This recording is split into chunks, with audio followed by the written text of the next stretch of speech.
नमो बुद्धाय, जय भीम, जय भारत। मित्रों, इस वीडियो को बनाने का मकसद ये है कि केबीसी यानी कि कौन बनेगा करोड़पति में पूछा गया ये प्रश्न, आखिर डॉक्टर बाबा साहब अम्बेडकर जी ने यह धर्म ग्रंथ क्यों जलाया था, इस पर आज बात करेंगे। आखिर इस धर्म ग्रंथ में ऐसा क्या था जो डॉक्टर बाबा साहब अम्बेडकर जी को इसे जलाना पड़ा था। एक बात याद रखिए, महामानव डॉक्टर बाबा साहब अम्बेडकर जी ने दुनिया के सभी धर्म ग्रंथों का विस्तार से अध्ययन किया था और उन्हें अच्छे विचार और अच्छे ग्रंथों के ऊपर आदर भाव था। जिन धर्म ग्रंथों ने सभी मनुष्यों को एक कहा है, उच्च नीचे की शिक्षा नहीं दी, ऐसे ग्रंथों की बाबा साहब ने प्रशंसा की थी। लेकिन मनुस्मृति ही एक ऐसा धर्म ग्रंथ है जिसे बाबा साहब ने क्यों जलाया था। वीडियो आखिर तक देखिए। चैनल को अभी तक सब्सक्राइब नहीं किया है तो जरूर सब्सक्राइब करें और साथ में दिए गए बेल आइकन को दबाना मत भूलें। इसी के साथ नए वाले चैनल को भी जरूर सब्सक्राइब करें। ज्वाइन बटन के जरिए चैनल के सदस्य जरूर बने। और हाँ, इंस्टाग्राम पर फॉलो कर मुझे कोई भी प्रश्न पूछ सकते हो, प्रश्न को उत्तर अवश्य मिलेगा। तो इतिहास इस बात का प्रमाण प्रस्तुत करता है कि किताबें जलाने का दो उद्देश्य रहा है। एक, किताबें इसलिए जलाई जाती है ताकि किसी खास विचारधारा को नष्ट कर दिया जाए, इतिहास को खत्म कर दिया जाए, जानकारियों के स्रोतों को नष्ट कर दिया जाए। दूसरा, किताबें प्रतीकात्मक रूप से जलाई जाती है ताकि उसमें लिखे गए कंटेंट का विरोध किया जाए। मनुस्मृति का जलाना इसी ओर इशारा करता है। 25 दिसंबर 1927 को डॉक्टर बाबा साहब अम्बेडकर जी ने पहली बार मनुस्मृति को दहन किया था। उनका कहना था कि भारतीय समाज में जो कानून चल रहा है वह मनुस्मृति के आधार पर है। यह एक ब्राह्मण पुरुष सत्तात्मक भेदभाव वाला कानून है, इसे खत्म किया जाना चाहिए, इसलिए वे मनुस्मृति का दहन कर रहे हैं। आइए संक्षिप्त में जाने आखिर मनुस्मृति में ऐसा क्या है। ब्राह्मणों की सेवा करना ही शूद्रों का मुख्य कर्म कहा गया है। इसके अतिरिक्त वह शूद्र जो कुछ करता है उसका कर्म निष्फल होता है। शूद्र धन संचय करने में समर्थ होता हुआ भी शूद्र धन का संग्रह न करे, क्योंकि धन पाकर शूद्र ब्राह्मण को ही सताता है। जिस देश का राजा शूद्र अर्थात पिछड़े वर्ग का हो, उस देश में ब्राह्मण निवास न करे, क्योंकि शूद्रों को राजा बनने का अधिकार नहीं है। राजा प्रातःकाल उठकर तीनों वेदों का ज्ञान और विद्वान ब्राह्मणों की सेवा करे और उनके कहने के अनुसार कार्य करे। जिस राजा के यहाँ शूद्र न्यायाधीश होते हैं, उस राजा का देश कीचड़ में धसी हुई गाय की भांति दुख पाता है। ब्राह्मण की संपत्ति राजा द्वारा कभी भी नहीं ली जानी चाहिए, यह एक निश्चित नियम है, मर्यादा है। लेकिन अन्य जाति के व्यक्तियों की संपत्ति उनके उत्तराधिकारियों की न रहने पर राजा ले सकता है, यदि शूद्र तिरस्कार पूर्वक उनके नाम और वर्ण का उच्चारण करता है। जैसे वह यह कहे, देवदत्त तू नीच ब्राह्मण है, तब 10 अंगुल लंबी लोहे की छड़ी उसके मुंह में कील दी जाए। यदि शूद्र गर्व से ब्राह्मण पर थूक दे, उसके ऊपर पेशाब कर दे, तब उसके होठों को और लिंग को, और अगर उसके ऊपर अपना वायु निकाले तब उसकी गुदा को कटवा दे। यदि कोई शूद्र ब्राह्मण के विरुद्ध हाथ या लाठी उठाए तब उसका हाथ कटवा दिया जाए, और अगर शूद्र गुस्से में ब्राह्मण को लात से मारे तब उसका पैर कटवा दिया जाए। इस पृथ्वी पर ब्राह्मण वध के समान दूसरा कोई पाप नहीं है। अंततः राजा ब्राह्मण के वध का विचार मन में भी न लाए। शूद्र यदि अहंकारवश ब्राह्मणों को धर्मोपदेश करे तो उस शूद्र के मुंह और कान में राजा गर्म तेल डलवा दे। शूद्र को भोजन के लिए झूठा अन्न, पहनने के लिए पुराने वस्त्र, बिछाने के लिए धान का पुआल और फटे पुराने वस्त्र देना चाहिए। बिल्ली, नेवला, नीलकंठ, मेंढक, कुत्ता, गोह, उल्लू, किसी एक की हिंसा का प्रायश्चित्त शूद्र की हत्या के प्रायश्चित्त के बराबर है, अर्थात शूद्र की हत्या कुत्ता बिल्ली की हत्या के समान है।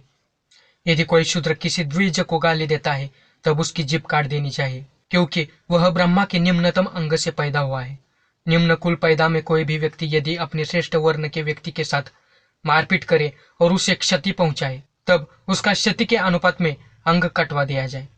ब्रह्मा ने शूद्रों के लिए एकमात्र कर्म निश्चित किया है, वह है गुणगान करते हुए ब्राह्मण, क्षत्रिय और वैश्य की सेवा करना। शूद्र यदि ब्राह्मण के साथ एक आसन पर बैठे तब राजा उसकी पीठ को तपाए गए लोहे से दगवाकर अपने राज्य से निष्कासित कर दे। राजा बड़ी बड़ी दक्षिणाओं वाले अनेक यज्ञ करे और धर्म के लिए ब्राह्मणों को स्त्री, गृहशैया, वाहन आदि भोग साधक पदार्थ तथा धन दे।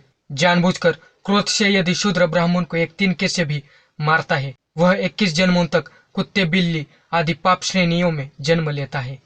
ब्रह्मा के मुख से उत्पन्न होने से और वेद के धारण करने से धर्मानुसार ब्राह्मण ही संपूर्ण सृष्टि का स्वामी है। शूद्र लोग बस्ती के बीच में मकान नहीं बना सकते। गांव या नगर के समीप किसी वृक्ष के नीचे अथवा शमशान पहाड़ी या उपवन के पास बसकर अपने कर्मों द्वारा जीविका चलाए। ब्राह्मण को चाहिए कि वह शूद्र का धन बिना किसी संकोच के छीन ले, क्योंकि शूद्र का उसका अपना कुछ नहीं है। उसका धन उसके मालिक ब्राह्मण को छीनने योग्य है। राजा, वैश्य और शूद्रों को अपना अपना कार्य करने के लिए बाध्य करने के बारे में सावध रहे, क्योंकि जब ये लोग अपने कर्तव्य से विचलित हो जाते हैं तब वे इस संसार को अव्यवस्थित कर देते हैं। शूद्रों का धन कुत्ता और गधा ही है। मुर्दों से उतरे हुए उनके वस्त्र हैं। शूद्र टूटे फूटे बर्तन में भोजन करे। शूद्र महिलाएं लोहे के ही गहने पहने।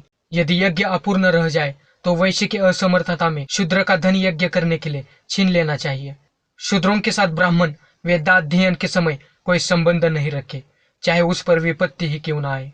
स्त्रियों का वैश्य कोई सरोकार नहीं होता, यह शास्त्र द्वारा निश्चित है। अंततः जो स्त्रियां वेदाध्ययन करती हैं वे पापयुक्त हैं और असत्य के समान अपवित्र है। यह शाश्वत नियम है। अतिथि के रूप में वैश्य या शूद्र के आने पर ब्राह्मण उस पर दया प्रदर्शित करता हुआ अपने नौकरों के साथ भोजन कराए। शूद्रों को बुद्धि नहीं देनी चाहिए, अर्थात उन्हें शिक्षा ग्रहण करने का अधिकार नहीं है। शूद्रों को धर्म और व्रत का उपदेश न करे। जिस प्रकार शास्त्र विधि से स्थापित अग्नि और सामान्य अग्नि दोनों ही श्रेष्ठ देवता हैं, उसी प्रकार ब्राह्मण चाहे वह मूर्ख हो या विद्वान दोनों ही रूपों में श्रेष्ठ देवता है। शूद्रों की उपस्थिति में वेद पाठ नहीं करनी चाहिए।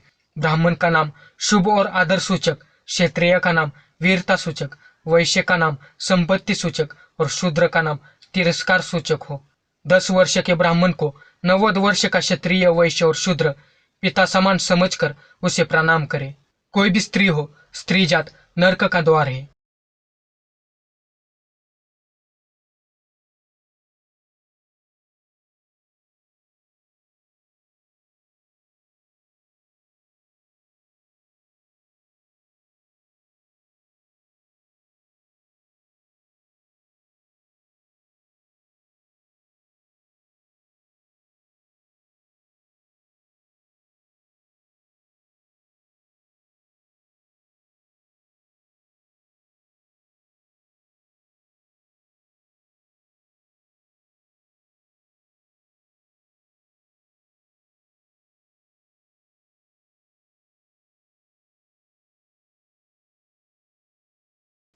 अब आपको पता चल गया होगा कि डॉक्टर वास आम्बेडकर जी ने मनुस्मृति क्यों जलाई थी।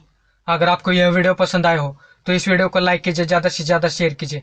अगर आपने अभी तक इस चैनल को सब्सक्राइब नहीं किया है तो ज़रूर सब्सक्राइब करें और साथ में दिए गए बेल आइकन को दबाना मत भूलें। इसी के साथ नए वाले चैनल को भी जरूर सब्सक्राइब करें। ज्वाइन बटन के जरिए चैनल के सदस्य जरूर बने। इंस्टाग्राम पर जरूर फॉलो करें। चलो मिलते हैं अगले वीडियो में। नमो बुद्धाय। जय भीम, जय भारत।